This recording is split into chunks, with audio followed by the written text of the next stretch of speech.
Hello and welcome to Bargain Hunt, which today comes from Shrewsbury in Shropshire. Now, before we start, I need to send a quick letter. But did you know it was a local man who revolutionised the postal service and created a hobby that's still loved by millions? But more on that later. For now, let's go bargain hunting.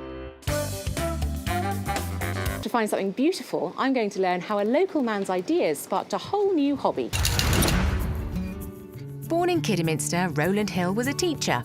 In 1840, he invented something tiny that had a huge impact: the penny black. It revolutionised the postal service, made letter writing accessible to all, and led to a popular pastime, philately, or stamp collecting. Today, some rare stamps can fetch thousands of pounds. So to find out which ones to look out for, I'm meeting local enthusiast and stamp shop owner, Andy Neal. Tell me, how did your interest in stamps first begin?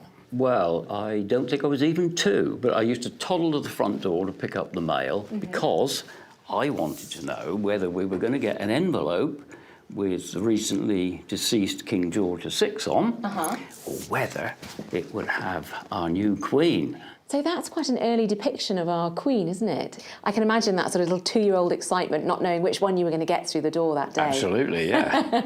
And that, I don't know why, but that's what I did. Sparked an interest. Yep. And then, Andy, at the age of 10, you bought quite a special stamp, didn't you? Yeah, I bought my penny black. The penny black. Now, I always think penny black is quite a valuable stamp. Is that right? It depends on the condition. So this one that I bought was cheap because it's been cut into at the bottom. And that's 15, 20 quid upwards. These two here have got the 4 margins. That's a £100 item. That one's about £200. So it just depends. So, Andy, when that was first printed in 1840, it was the only stamp available, is that right? It was, yeah. And within 30 years, most of the development countries of the time were actually producing stamps. Now, the production techniques are totally different as well, obviously, with the advances in technology. And if we look up here, which I think is 2011, and that is actually printed on plastic, and it's like a hologram. You can move it around and the picture changes. They really are little masterpieces in miniature, aren't they? They're absolutely beautiful. I love the butterflies. The colours in that are fabulous. So have you brought along any valuable stamps to show me, Andy? Yes, I've got a rather lovely one here, which I have to admit I don't own. I borrowed it for the occasion. Mauritius, 1859. Ooh, early. And the early Mauritian stamps are very collectible. So that one is a tuppenny blue. A tuppenny blue? Yeah, that one catalogues at about £8,000. £8,000 for that little bit of paper? Yeah. Goodness But if this was me. mint, Yeah. it would be catalogued at £225,000. No. Yeah. £225,000 for that little bit of stamp there. If it was mint.